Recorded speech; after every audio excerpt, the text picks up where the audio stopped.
Shalom, Bapak, Ibu, dan kaum muda gereja. Malam hari ini kita akan mendengarkan renungan malam sebelum tidur dan diambil dari Mazmur 119 ayat 133.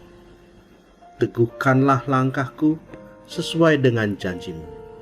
Jangan biarkan aku dikuasai kejahatan. Saudara yang kekasih, ketika berjalan atau melangkah pasti menuju suatu tujuan atau suatu tempat. Namun, apakah akhirnya kita akan melangkah sampai ke tempat tujuan? Kadangkala saya bertujuan pergi ke suatu tempat untuk melakukan sesuatu. Namun dalam perjalanan, kadang saya berpikir lagi, perlu nggak sih ke tempat itu?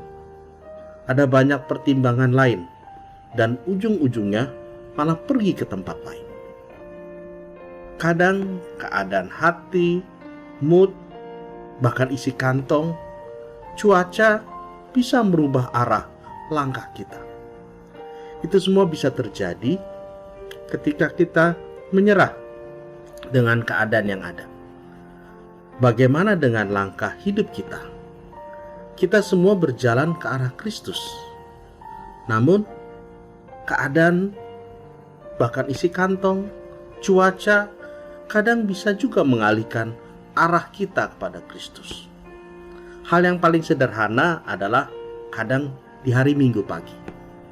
Kita mau pergi ke gereja, tetapi rasanya terlalu capek semalam.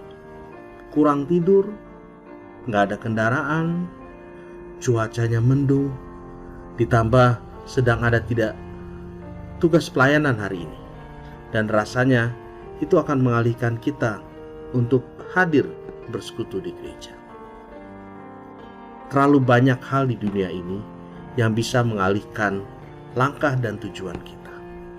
Malam ini kita kembali dikuatkan oleh firman Tuhan dalam pembacaan Mazmur 119 ayat 133. Hanya pertolongan Tuhan saja yang bisa menolong kita untuk kita tetap pada langkah kita yang sesuai dengan janji Tuhan atau firman Tuhan. Dan Tuhan juga yang menolong kita agar kita tidak dikuasai oleh kejahatan. Namun, kuncinya ada di tangan kita.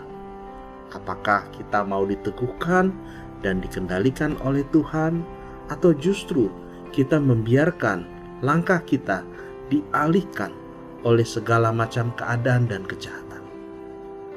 Malam ini, sebelum kita tidur, marilah kita teguhkan langkah kita.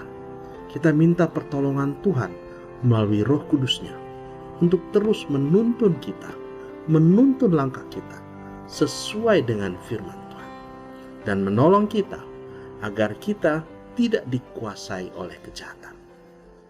Amin.